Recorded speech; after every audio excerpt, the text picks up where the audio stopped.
Cette semaine à l'essai, on a le Hyundai Elantra 2021 N-Line.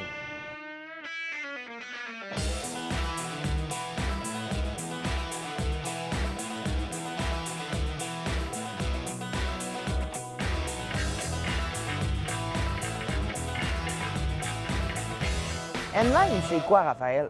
En gros, la version N-Line de l'Elantra 2021, c'est la même chose que l'Elantra Sport de la dernière génération. Seulement, il y a les freins et la suspension qui ont été un petit peu retravaillés pour avoir une conduite différente.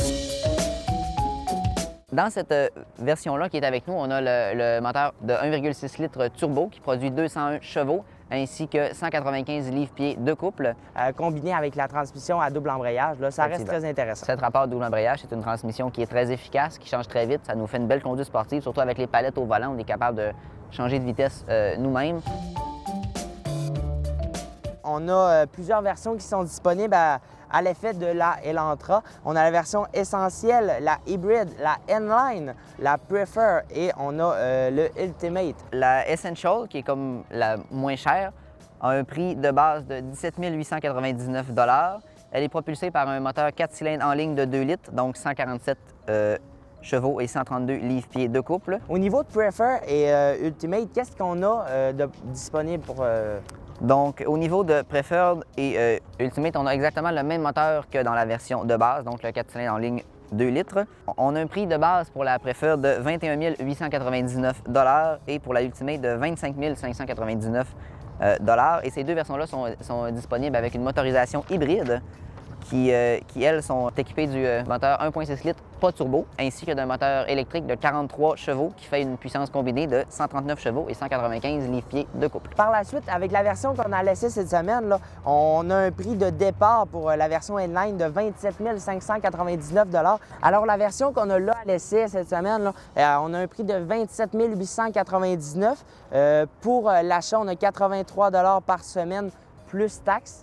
Et on a à la location 0 au comptant, donc c'est semblable.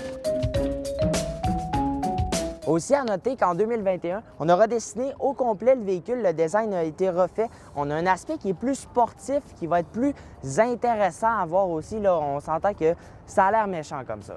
Effectivement, moi je la trouve très réussie. La grille à l'avant qui est noire, les lumières qui sont complètement au DEL à l'avant et à l'arrière, oui, qui donnent un petit cachet. Ensuite, on a les miroirs qui sont de couleur noire aussi, là, qui donnent un petit quelque chose de plus. On a aussi tous les bas du pare-choc qui sont en fini noir, ainsi que les fausses prises d'air ici. Cependant, au bout, on a une vraie prise d'air ici pour faire passer l'air.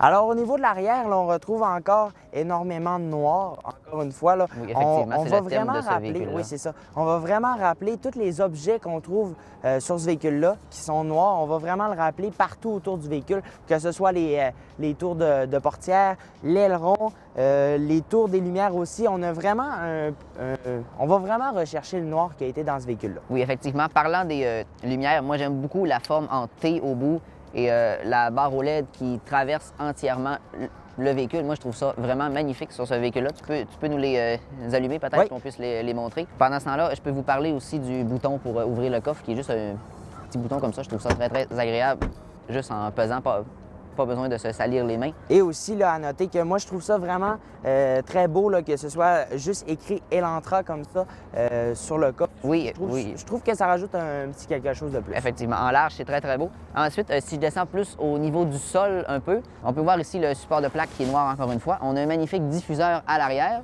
On voit notamment ici les lumières OLED. Et on a le double pot d'échappement dont je vous parlais tout à l'heure. Vincent, montre-nous à quoi ça sert.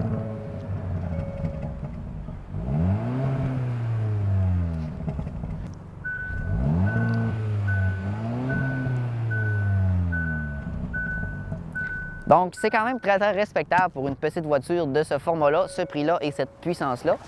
On retrouve ça de moins en moins et c'est très cool de le voir. Maintenant, allons voir ce qui se passe à l'intérieur.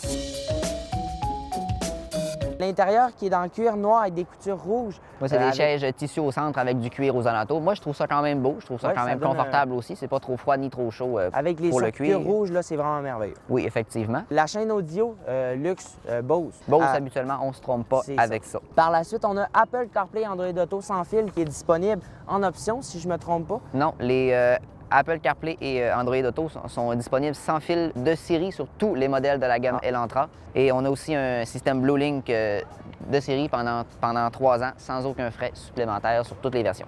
Ça, c'est vraiment bien. Le système BlueLink là, qui nous permet de régler le chauffage et tout ce qu'on va avoir besoin pour l'hiver. Et c'est donné, en fait, pour les 3 années suivant l'achat ou la location du véhicule. Au niveau de l'intérieur de ce véhicule-là, ce qu'on peut retrouver, c'est beaucoup de beaux matériaux. Au niveau du volant, on en a un qui est spécial dans la version N-Line, donc avec les palettes en aluminium derrière. On a aussi beaucoup de boutons au volant qui sont très, très utiles. On peut contrôler le petit écran à notre droite dans le tableau de bord devant moi. Il y a beaucoup d'options là-dedans. On peut contrôler tous nos fonctions d'aide à la conduite qui sont très, très ajustables, soit dit en passant. Devant moi, j'ai 2 cadrans analogiques. À gauche, j'ai le compte tour et au centre, j'ai le compteur de vitesse. Et encore une fois, à droite, l'écran LCD en couleur. Ensuite, à la gauche du volant, on peut voir le bouton ici pour changer de mode de conduite.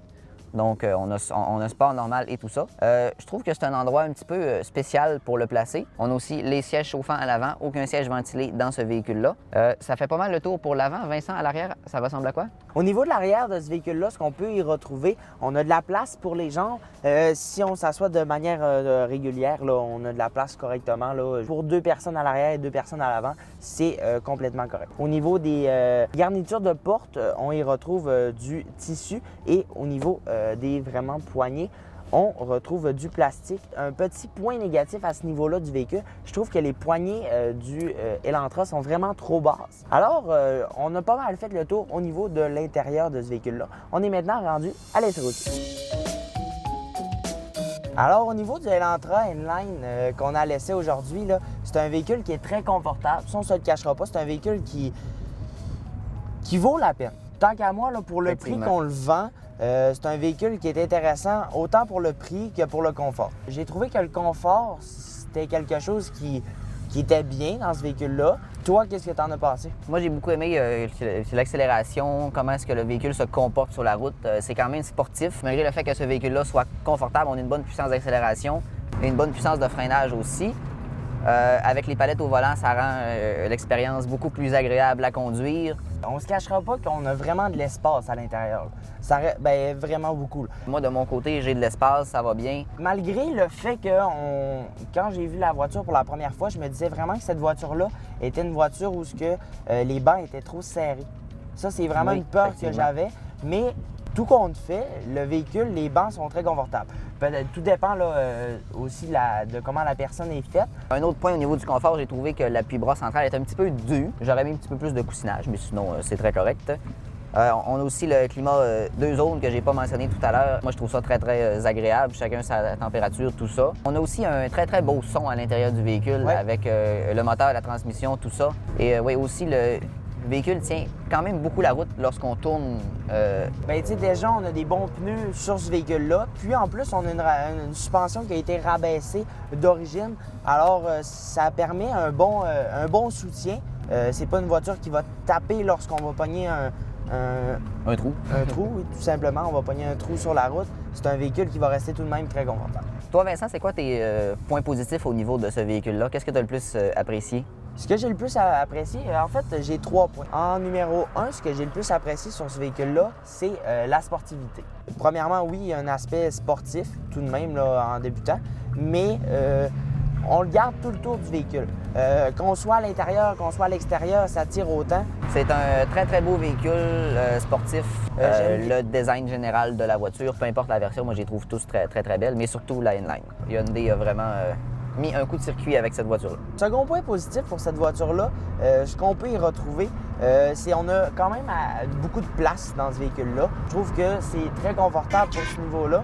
Le véhicule, oui, est confortable. Comme je l'ai dit précédemment, c'est pas une voiture qu'on se dit que ça va taper fort. C'est juste... Oui, effectivement. C'est confortable, c'est ça. Je trouve qu'ils ont trouvé un très bon équilibre entre sport et confort. Troisième point positif, j'aime beaucoup les matériaux. Les matériaux qui ont été pris dans ce véhicule-là, là, on reprend le rouge, on reprend le petit tissu de couleur noire là, et le piano noir. Donc, ça fait vraiment un véhicule qui a été complet. Oui, encore une fois, le design intérieur du véhicule, les matériaux, surtout dans la version Ultimate que j'ai vraiment beaucoup apprécié. tous les tissus qui sont là, les couleurs des cuirs, c'est vraiment magnifique. On a pas mal les mêmes points positifs hein, sur ce véhicule-là. Oui.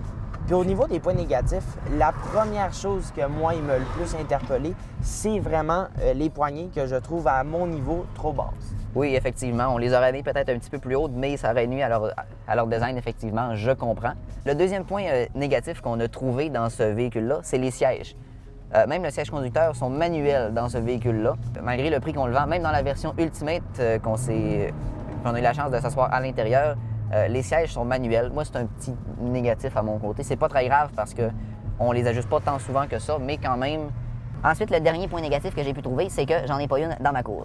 Alors, ça nous a fait vraiment plaisir de pouvoir avoir à l'essai ce véhicule-là qui nous a été prêté par Hyundai du Saguenay. Alors, on remercie énormément là, Hyundai du Saguenay et Hyundai du Royaume pour le prêt de ce véhicule-là. Quoi de plus à dire? On le recommande? Certainement.